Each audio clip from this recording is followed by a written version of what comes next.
Welcome to the Rim Break Rodeo. We hope this video helps.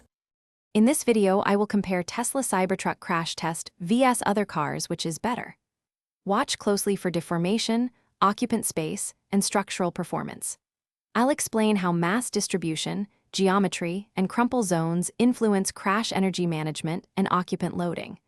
We'll summarize measurable outcomes like intrusion, delta V, and injury risk, and discuss how active safety systems alter results. By the end, you'll have clear points to weigh when judging safety. Frontal impacts reveal how structures distribute forces during a head-on collision and why stiffness matters.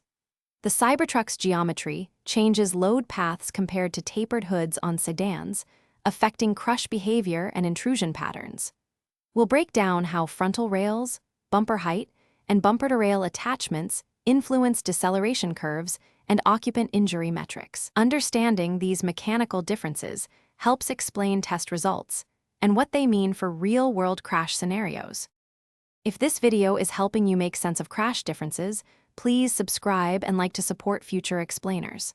Quick recommendation: socks life's too short for cheap socks. Go darn tough with a lifetime warranty. I mention them because comfort matters even when discussing heavy trucks. Check the description for the link and other deals so you can grab a pair if interested. And thanks for the support. Now let's get back to the video. Occupant safety covers more than crash energy. It includes stability, restraint systems, and roof integrity in rollovers. The Cybertruck's mass and profile can alter rollover thresholds versus lower center of gravity cars, changing avoidance and post-crash outcomes.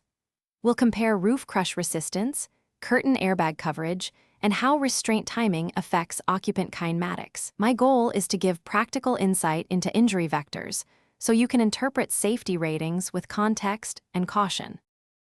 Thanks for watching. Consider subscribing if we helped you.